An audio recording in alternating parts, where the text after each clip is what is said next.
Hey guys, Billy Davidson here with Davidson Pressure Washer and Painting. In this video, we're going to talk about the first time I'm cleaning this dumpster pad. I approached this customer with a particular sales pitch, and we landed cleaning this dumpster pad once a month. This is the first time we're cleaning it, so it was a little bit nasty, but we're going to get this thing in shape. And now when we come back once a month, it's just going to be a breeze to clean it. They were really receptive with our sales pitch about cleaning these dumpster pads. One aspect I've used in my sales pitch is a slip and fall hazard. Guys, sometimes these dumpster pads get sludge built up in them, leaves and debris, trash and that sort of thing. And when the employees are bringing out the trash at this facility, they can stumble over trash on the ground or slip and fall in the mildew.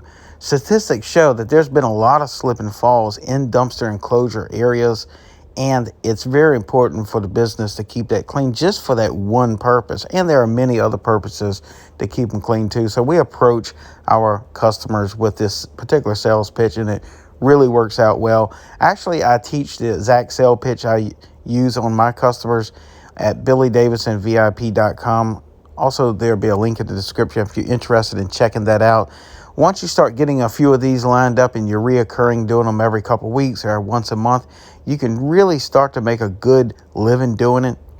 Like I said in the title, I make an excellent living just off of cleaning dumpster pads. I've been laughed at about it. I've been teased about it. They've called me the dumpster cleaning man. I always say, man, all the way to the bank. Call me whatever you want, but I'm headed to the bank with the checks. They're not all that bad. Some guys want to know how bad do they smell, and I'm not going to pull any punches here. Sometimes you get into some dumpster enclosures that are horrible, but once you spray your soap solution, that kind of disinfects it. You just get in there, do your work, be careful, don't get it all over you. And when you're coming back doing it, it's so much easier. I'll tell guys all the time, that first time is going to be the rough cleaning, so you may want to do it in the daytime like I did this one. But once you get a route built out, you can just go around at night and do them, and you spend a fraction of the time cleaning it the second time around versus the initial cleaning.